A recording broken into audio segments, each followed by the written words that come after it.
राज्य के युवाओं को 5 लाख नौकरी देने का वादा, जनता को दिखाने के लिए राजनीतिक पैंतरेबाजी और वकीलों पर करोड़ों खर्च। लेकिन इन सबके बावजूद हेमंत सरकार की नियोजन नीति 17 महीने भी नहीं टिक पाई। नमस्कार, मैं हूं प्रभा शर्मा और आप देख रहे हैं समाचार प्लस झारखंड बिहार। तो हाईकोर्ट ने झारखंड सरकार की नियोजन नीति को असंवैधानिक बताते हुए रद्द कर दिया है। हालांकि बता दूं कि 17 महीने पहले जब ये नीति बन रही थी, तभी विधि विभाग यानी कि लॉ डिपार्टमेंट ने इसे मौलिक अधिकारों का हनन बताया था और इसमें सुधार करने की बात भी कही थी।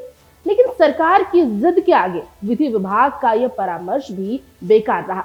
राज्य सरकार ने नियमावली तो बना दी, लेकिन सरकार की जिद का खामियाजा राज्य के 10,000 से अधिक बेरोजगार युवा अब भुगतेंगे। अब जल्दी से समझने की कोशिश करते हैं कि इस नियोजन नीति को रद्द क्यों किया गया है।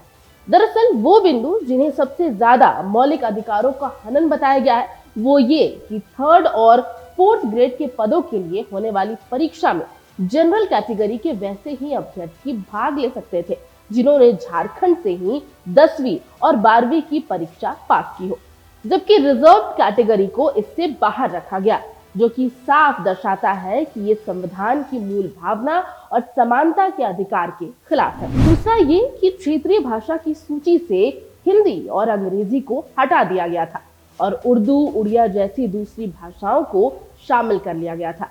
हालांकि आपको बता दूं कि राज्य के सभी सरकारी स्कूलों में हिंदी माध्यम से पढ़ाई होती है और सर्वाधिक लोगों की बोलचाल की भाषा भी हिंदी ही है। ऐसे में इन दोनों भाषाओं को लिस्ट से हटाने का कोई आधार न देना और सिर्फ एक खास वर्ग के लिए इस नियम को बनाने के कारण इसे कैंसिल कर दिया गया। कोर्ट के फैसले के बाद राज्य में 13,968 पदों के लिए होने वाली नियुक्ति परीक्षाएं रद्द कर दी गई हैं।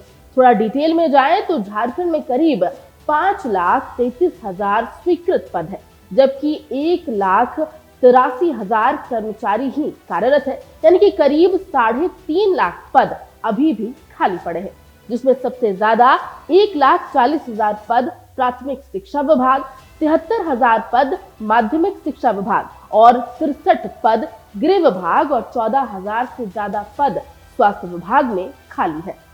इधर हाईकोर्ट के फैसले के बाद भी मुख्यमंत्री हेमंत सोरेन ये कहते नजर आ रहे हैं कि ये नीति युवाओं और बेरोजगारों के हित में बनाई गई है, जिसके लिए सरकार कानूनी और राजनीतिक लड़ाई जारी रखेगी।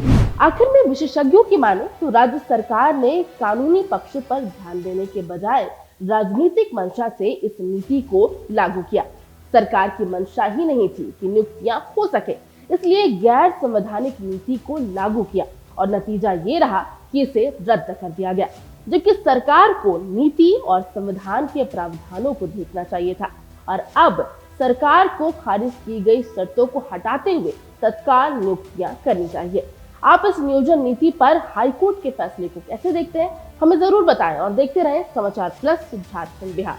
नमस्कार।